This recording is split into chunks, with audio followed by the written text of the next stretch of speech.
Hello, my name is Lucas. It's a bit of late. I'm here in my kitchen because somebody told me I have striking red shelves, and I'm here to tell you that is true. I have hit my head on this so many times when washing my hands because my sink is right down here.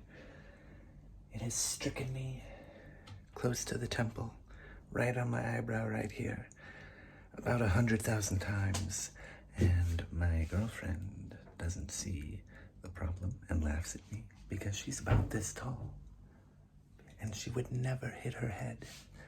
Anyway, I'm here to talk about Zombie by Joyce Carol Oates, which is a loosely based 1995 novel, or novella really, about Jeffrey Dahmer. It's about a serial killer that wants to perform experiments on the people that they capture to create the perfect sex slave. And of course, do all kinds of horrible experiments using ice picks and other things. And just, it's very creepy, and you're really deep inside this person's mind as they torture, rape, and kill people, and they just really come to appreciate the bloodlust that comes with that. Meanwhile, while all of this is happening, the person's family is becoming very suspicious of them and their motives, and it's a very strange book. The content is disturbing. The character is trying to make a zombie the perfect sex slave, and always says, a zombie would pass no judgment, of course. A zombie would say, God bless you, master. He would say, you are good, master. You are kind and merciful. He would say, fuck me in the ass, master, until I bleed blue guts. He would beg for his food, and he would beg for oxygen to breathe. He would be respectful at all times. He would lick with his tongue as bidden. He would suck with his mouth as bidden. He would spread the cheeks of his ass as bidden. He would cuddle like a teddy bear as bidden. He would rest his head on my shoulder like a baby, or I would rest my head on his shoulder like a baby.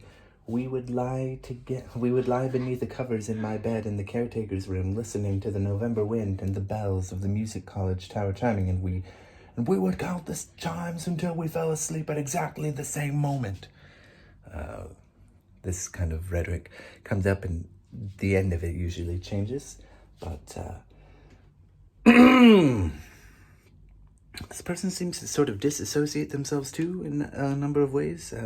Nobody's name is ever shown except QP, who is the narrator, the serial killer here, whose mind we are inside of. Sometimes they're called Quentin, but they also sort of talk about themselves in the third person at times, and QP wouldn't mind doing that. And every other character goes by letters with some underscores to show that their name is being hidden. And I don't really have much else to say. I don't think it's a very good book. It's okay. I guess it is inside the mind. It's an interesting experiment. It's definitely different, far different from Them, which is the only other book I've read by Joyce Carol Oates. So that's interesting to me. I will definitely be reading more by her, even though I'm not very impressed with this one. It does, it's been years since I read Them, but I really liked Them, except the self-insert, because I can't stand self-inserts in books, because I don't know why it's there. Don't like it. And that is why I stopped the Dark Tower series by Stephen King, because I know he's self-inserted himself. Why, Stephen? Why? Anyway. That shows she has a bit of range, and I'm curious. She's very prolific. So I will be reading more by her, hopefully throughout the year. But until then, we will see what I read next. Thank you.